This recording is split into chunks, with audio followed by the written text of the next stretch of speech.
अरे किस चीज का कमीशन ले रहा है? अरे मैं कोई कमीशन नहीं ले रहा हूँ, मेरे बाप को समझ। अपूर्व, एक्चुअली बात यही है कि देखो, तुम जो हमको पेमेंट देता है ना मंथली, उसमें से ये हर महीना हमसे कमीशन लेता है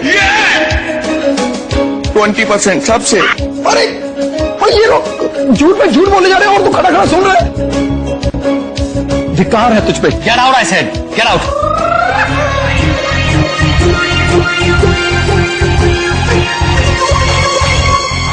अपूर्वा, अपूर्वा, क्या हुआ अंकल? सब ठीक तो है ना?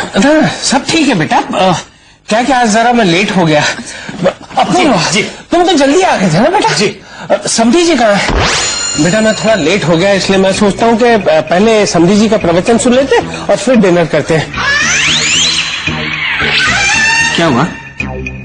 वो अंकल, पिताजी तो चले गए। चले गए? कहाँ चले गए? चले गए? क्या कहना क्या चाहते हो तुम लोग? मैंने समझी जी, मैं भगवान तुम लोगों ने मुझे बताया क्यों नहीं? नहीं अंकल, चले गए मतलब ऐसे नहीं चले गए, वो तपस्या करने हिमालय चले गए हैं। ओहो, हिमालय चले गए। तो ऐसे कैसे चले गए बिना बताए? शैतान तो चलता भला। हाँ? शैतान चलता भला? क्या हुआ अंकल, आज सुबह पिताजी मूली के पराठों के मोह में फंस गए थे और उनका ये मानना है कि किसी भी प्रकार का मोह मतलब शैतान को आमंत्रण देने जैसा है। तो अपने अंदर के शैतान को मारने और प्रायश्चित करने वो हिमालय चले गए। कब लौटेंगे कुछ बताया बेटा? शैतान कब मरेगा कुछ बोल नहीं सकते। ओहो, समझी जी कमाल करते हैं। मैं तो उनके प्रवचन बहुत मिस करूंगा। अब मुझे प्रवचन कौन सुनाएगा बेटा? पंकज जी, मेरा मतलब है, जाने से पहले पिताजी ने हमसे कहा था कि जब तक वो वापस लौट कर नहीं आते ना, तब तक पंकज जी आपको प्रवचन सुनाते रहेंगे। अरे वाह, पंकज मुझे सुनाएगा? देखा कितना ख्याल रखते हैं मेरा समधी जी है। बेटा पंकज प्रवचन बराबर सुना पाएगा ना? ऑफ कोर्स अंकल, उन्हीं के बेटे हैं तो ऑब्वियसली सुना पाएंगे। गुड, मैं भी फ्रेश होकर आ। जी।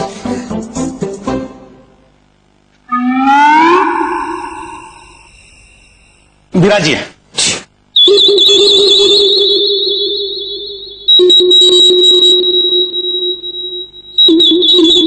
शुरू करो बेटा।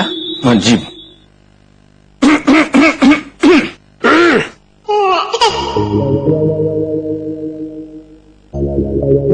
बुजुर्गों ने फरमाया के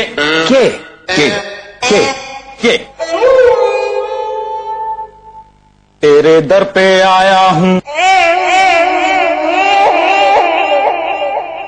कुछ करके जाऊंगा, झोली भर के जाऊंगा या मर के जाऊंगा।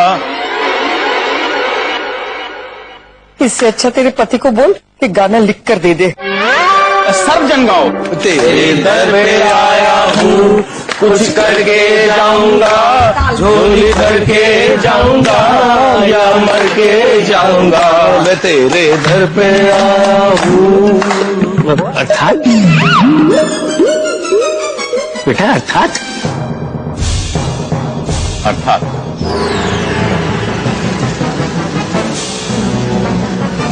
अर्थात एक चोर, एक ठग कहता है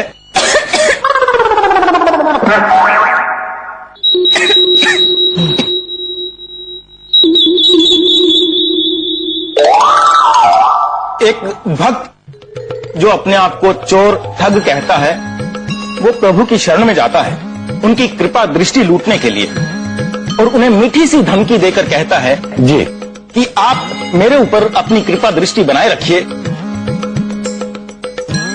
अन्यथा मैं ये जीवन का त्याग कर दूंगा। वाह वाह बेटा वाह। समधी जी की तरह, बिल्कुल समधी जी की तरह तुमने प्रवचन सुनाया आज बेटा, बिल्कुल। कुछ और भी सुनाओ ना। अंकल, पार्ट 2 खाने के बाद। आप हाथ मुंह धोकर आइए, खाना तैयार है। ठीक ठीक, खाने के बाद। जी जी, आइए अंकल, आइए आइए। नमस्ते। पंकज जी, मैं हूँ। वाह, क्या प्रवचन दिया आपने, मजा आ गया। धन्यवाद प्रीति जी, किंतु हमें एक भय लग रहा है। राजू भाई को निकालकर हमने अच्छा नहीं किया। अरे, इसमें डरने वाली कौन सी बात है? यदि सच कहें तो राजू भाई जैसा प्रवचन देते हैं वैसा हम नहीं दे पाए हैं। क्या बात कर रहे हो पंकज जी, आपने देखा नहीं अंकल आपके प्रवचन सुनकर कितने खुश हो गए थे, कितनी तारीफ कर रहे थे आपकी। I am so proud of you. वो सब तो ठीक है प्रीति जी, किंतु हमारे मन में एक विचार आकार ले रहा है। क्या? राजू भाई को तो हमने निकाल दिया, किंतु यदि वो ईश्वर बनकर वापस आते हैं और हमसे बदला लेने का प्रयत्न करते हैं और कुछ गड़बड़ करते हैं तो हमारे लिए अच्छा नहीं होगा। पंकज जी, डोंट वरी, कुछ नहीं होगा, सब कुछ ठीक हो जाएगा, बिलीव मी। बेटा, राजू को भगाना आसान है, ईश्वर को भगाना नहीं। पता नहीं क्या हो गया सबको। अपूर्व भी इनकी बातों में आ गया, लेकिन अब मैं ईश्वर बन के अंकल की छाया में रहूंगा और फिर इन्हें मजा चखाऊंगा। चल चला चल।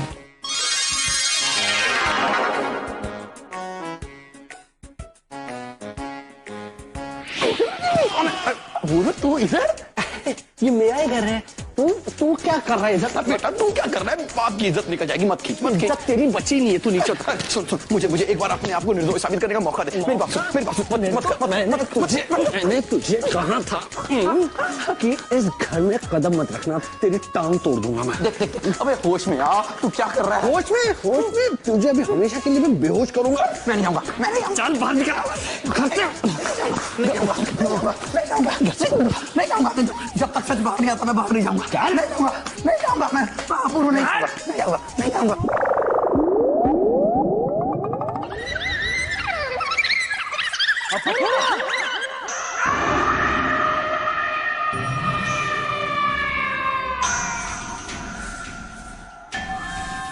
समधी जी, अपूर्व, ये बेटा, ये क्या कर रहे हो तुम?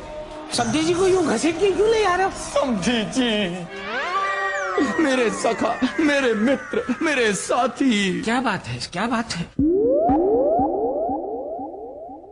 समधी जी आप? अरे पिताजी, आप तो हिमालय पर्वत पे गया था, इतना जल्दी वापस आ गया? अरे हाँ, आप इतनी जल्दी हिमालय से वापस कैसे आ गए समधी जी? वो अपूर्व बेटा बताएगा। बताओ बेटा। पिताजी, अब आप खुद आ ही गए हैं तो आप इस प्रश्न का उत्तर दीजिए। हाँ, बताइए ना समधी जी, आप वापस क्यों आ गए?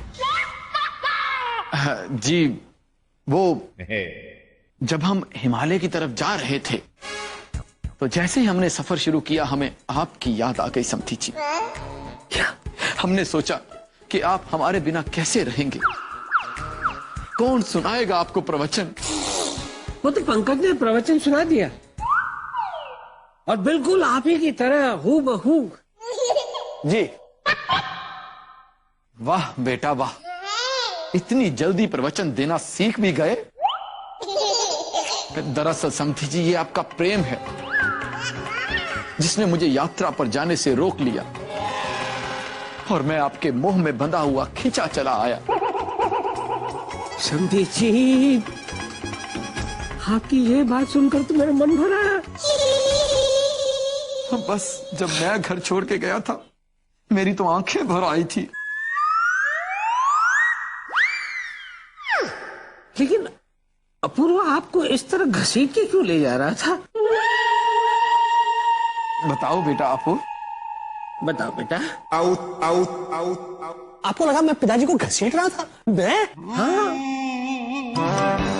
नहीं, क्या है कि पिताजी यात्रा पर बहुत चलकर आए हैं ना, तो उनकी पीठ जो है वो अकड़ गई है। सारे जो मांसपेशी और स्नायु जो है ना वो अकड़ गए हैं। तो उन्होंने मुझे कहा कि बेटा अपूर्व, इस तरह हाथों से अगर तुम मुझे खींचोगे ना तो उससे क्या है, मांसपेशियां और जो नसें हैं, स्नायु है, वो मुक्त हो जाते हैं। ये ही एक तरीका है अकड़ निकालने का, ये मांसपेशियों की। अच्छा अच्छा अच्छा अच्छा। समझी जी, आपको इस तरह यात्रा अधूरी छोड़कर वापस नहीं आना चाहिए था। यात्रा कम से कम कंप्लीट कर लेते। नहीं नहीं समझी जी, ये विचार जब हम यात्रा अधूरी छोड़कर आ रहे थे हमारे मन में भी आया था, लेकिन ईश्वर खुद कहते हैं कि अगर आपके मन में कोई इच्छा उत्पन्न हुई है तो उसको दबाकर कोई भी कार्य पूरा नहीं करना चाहिए, चाहे वो कार्य ईश्वर का कार्य ही क्यों ना हो।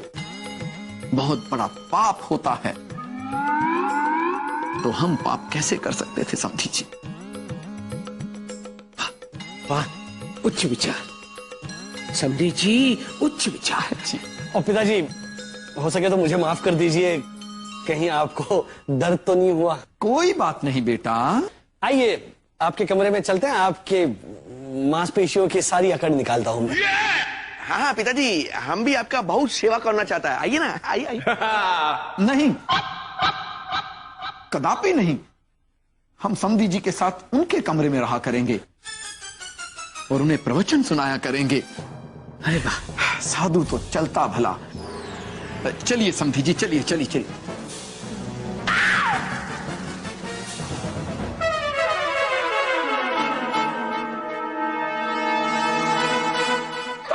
अरे समधी जी अंदर भीतर में सोया होगा।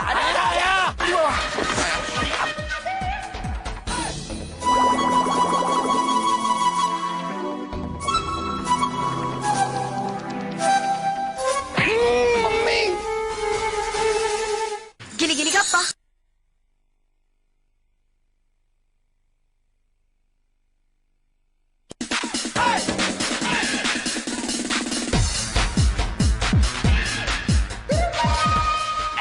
पिताजी किधर जाता है? आ जाओ आ जाओ। अरे दादा, तुमसे हमको जरा प्राइवेट में बात करना है। आ जाओ चलो। अरे समधी जी अंदर भीतर में सोया होगा।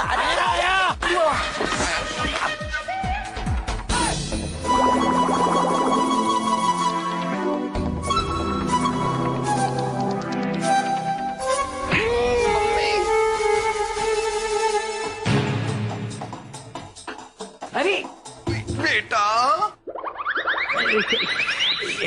क्या बात है ये? अरे सब लोग एक लाइन में खड़े हैं, क्या बात क्या है? कुछ कहना था बेटा? नहीं तो हाँ हाँ हाँ, क्या है कि सब गुड मॉर्निंग कहने आए। हाँ हाँ, गुड मॉर्निंग बोल के मुझे सुबह से पीटना शुरू करते और गुड नाइट बोल के घर से बाहर निकालते। पता नहीं इन सबका क्या प्लान है, लेकिन आज तो पता करके ही रहूंगा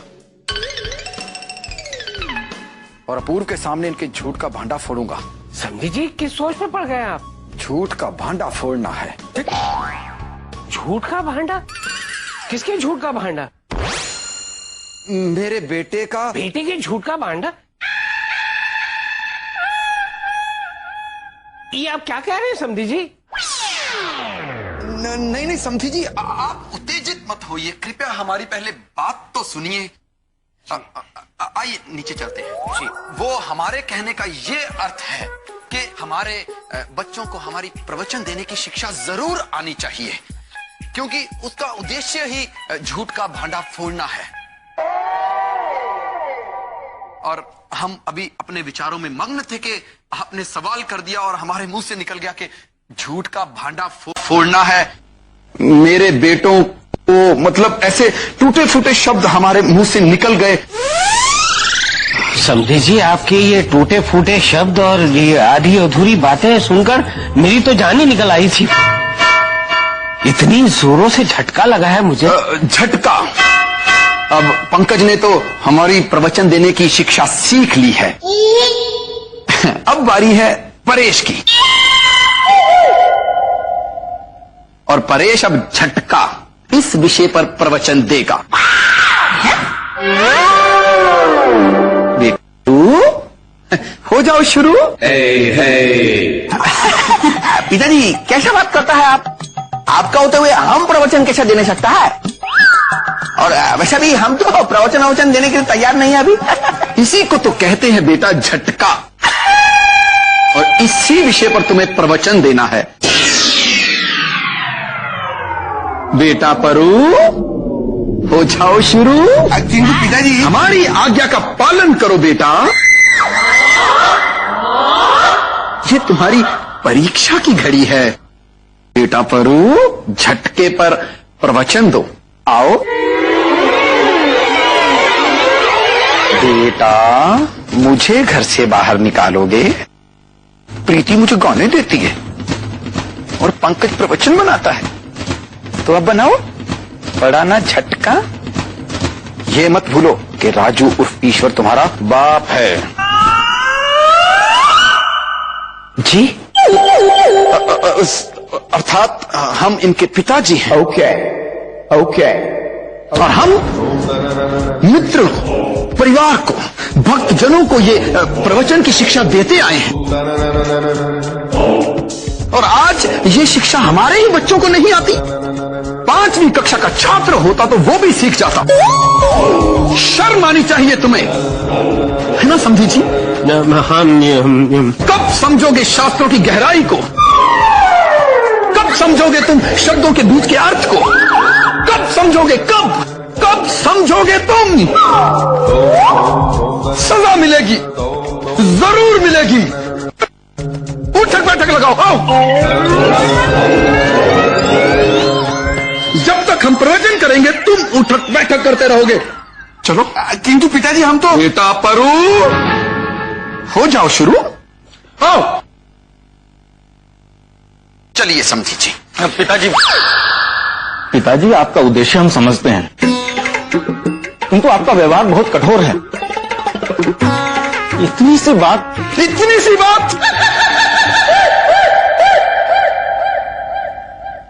बात लग रही है तुम्हें? क्या हो गया है तुम्हें? अगर तुम बीच में बोले तो तुम्हें भी उठक बैठक लगानी पड़ेगी, समझे? कोई बीच में नहीं आएगा। चलिए समझी जी। जी। जोर का झटका है जोरों से लगा, हाँ लगा। शादी बन गई उम्र कैद की सजा, हाँ सजा। परेश फजा अपनी जगह पे विराजमान हुए। हम आज आपको बहुत ही खास तरह का प्रवचन देंगे।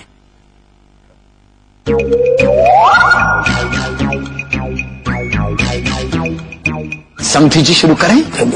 जी।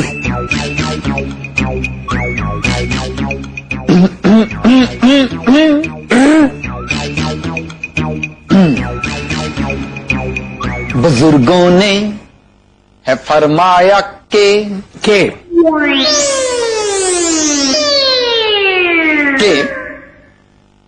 जोर का झटका है जोरों से लगा, जोर का झटका है जोरों से लगा। जोर का झटका। सब लोग हमारे साथ गाएंगे। ठीक। जोर का झटका है जोरों से लगा, हाँ लगा। शादी बन गई उम्र कैद की सजा, हाँ सजा। परेश फजा।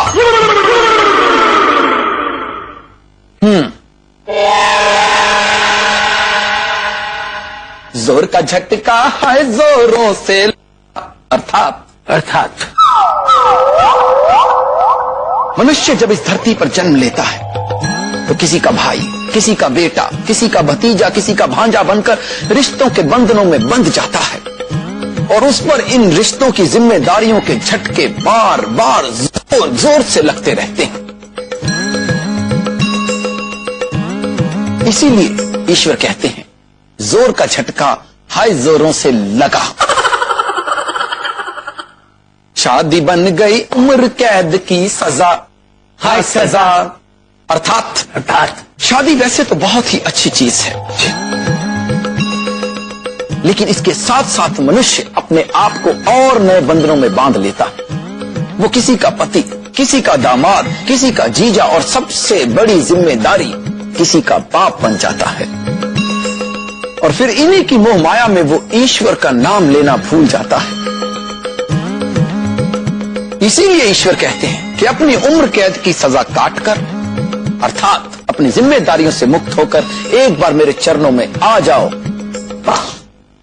और फिर गाते रहो जोर का झटका हाय जोरों से लगा। सब लोग आंखें बंद करके भक्ति में लीन होकर गाएंगे। जोर का झटका हाय जोरों से लगा। आंखें खोलिए। क्या हुआ? साथी बनने गए उम्र कैद की सजा, हाँ सजा। जोर का झटका हाय जोरों से लगा, हाँ लगा। साथी बनने गए उम्र कैद की सजा, हाँ सजा। अंकल दादा, वो जो राजू हैंडसम है ना, उसको ठिकाने लगाने का सामान घर का भीतर में आ चुका है। तो वाह बेटा, मुझे ठिकाने लगाने का प्लान बनाया जा रहा है और सामान भी आ चुका है। वो सामान हमने सीढ़ी के नीचे एक ठो डब्बा का भीतर में छुपा के रखा है।